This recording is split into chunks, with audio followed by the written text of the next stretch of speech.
بسم اللہ الرحمن الرحیم۔ قرآن کی سورہ حجر کی آیت نمبر 72 میں اللہ رب العزت نے اپنے نبی صلی اللہ علیہ وسلم کی عمر کی قسم کھائی ہے۔ تیری عمر کی قسم، وہ تو اپنی بدمستیوں میں سرگرداں تھے۔ قرآن کی 5 سورتوں کا آغاز الحمد سے ہوتا ہے۔ قرآن کی 5 ہی سورت کا آغاز کل سے ہوتا ہے۔ سورہ اخلاص، سورہ کافرون، سورہ فلق، سورہ ناس، سورہ جن۔ قرآن میں 4 سبزیوں کا ذکر ہے: ساگ، ککڑی، لہسن اور پیاز۔ قرآن میں 3 شہروں کا ذکر ہے: یثرب، بابل اور مکہ۔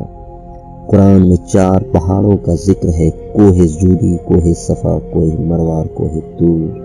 قرآن میں 4 دھاتوں کا ذکر ہے: لوہا، سونا، چاندی اور تانبا۔ قرآن میں 3 درختوں کا ذکر ہے: کھجور، زیتون اور بیری۔ قرآن میں 5 پرندوں کا ذکر ہے: ہدہد، ابابیل، کوّا، تتر اور بٹیر۔ قرآن میں پیغمبران کے نام پہ 6 سورتیں ہیں: سورہ یونس، سورہ یوسف، سورہ ہود، سورہ ابراہیم، سورہ محمد اور سورہ نوح۔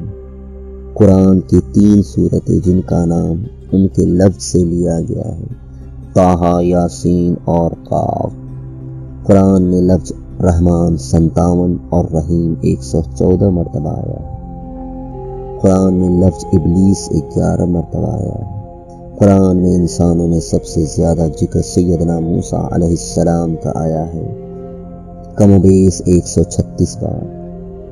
قرآن میں لفظ احمد 1 بار آیا ہے اور محمد صلی اللہ علیہ وسلم 4 بار۔ قرآن میں لفظ اللہ 2698 دفعہ آیا ہے۔ قرآن کی سورہ توبہ کی آیت 36 میں ہے کہ مہینے تعداد میں 12 ہیں۔ قرآن کی پے در پہ 3 سورتیں جن میں لفظ اللہ نہیں آیا ہے: رحمان، واقع اور